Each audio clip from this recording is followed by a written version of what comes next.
זה היה השבוע המוצלח של דונלד טראמפ, פחות לקלינטון, והסערה עדיין כאן. ברחבי ארצות הברית נרשמו הפגנות של מי שסירב להשלים עם הבחירה הדמוקרטית, לצד חגיגות. כאן בישראל הצד הימני במפה תולה תקוות גדולות בהיבחרו של נשיא אוהד במיוחד, בין היתר בזכות ההצהרות המדיניות שנתן כלפי ישראל. אבל יש מי שחושב שמוקדם מדי לשמוח. לילה טוב ליושב ראש מפלגת זהות, משה פייגלין. שלום, שלום. אפשר לומר שההפתעה בבחירות הביאה איתה מבול של שמחה, אולי קצת מופרז מדי בקרב הצד הימני במפה בישראל. מה דעתך על העניין? בישראל בהחלט מופרז. בארצות הברית ימים יגידו, אני מקווה שיהיה להם טוב שם באמריקה. ברור שיש סיבה טובה לחייך כשהצד היותר רפובליקני, הצד שמשיב את אמריקה ובעצם מסמן כיוון לעולם כולו, שיבה אל הזהות הלאומית, בעיקר מנצח. אבל אני חושב שיש לנו ניסיון בארץ שמראה שכגודל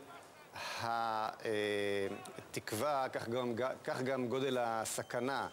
אני בהחלט רואה מצב שדווקא נתניהו מהסס אם להעביר את השגרירות לירושלים.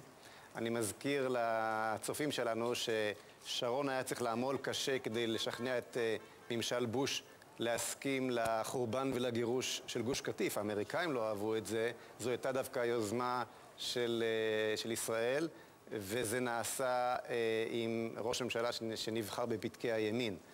כך שבגדול אני חושב שטראמפ יכול להיות נשיא מצוין לישראל, אם בישראל יהיה ראש ממשלה שטוב לישראל.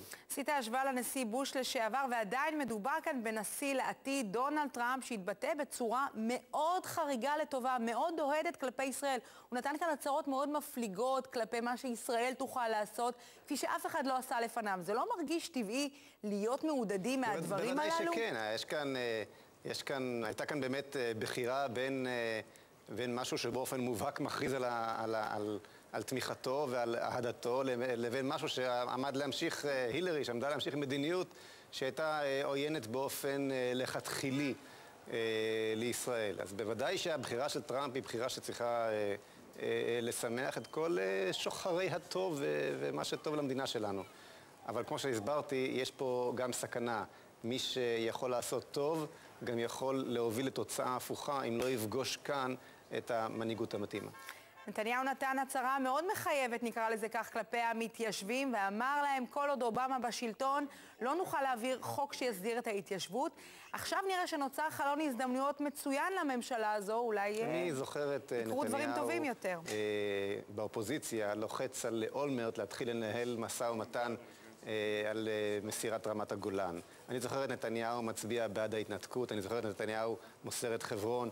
אני לא סומך על נתניהו שיאפשר כל כך בקלות מחר את אותה בנייה ואת העברת השגרירות לירושלים, והלוואי ואתבדה.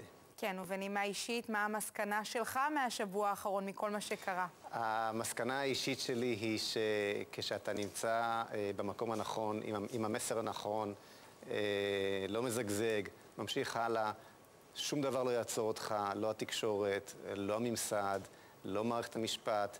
כשיש לך משהו שהעם צריך ואתה מגיע לנקודה ההיסטורית המתאימה, אתה תשיג אותו. בהחלט, ימים יגידו. משה פייגלין, תודה רבה לך על הדברים האלו.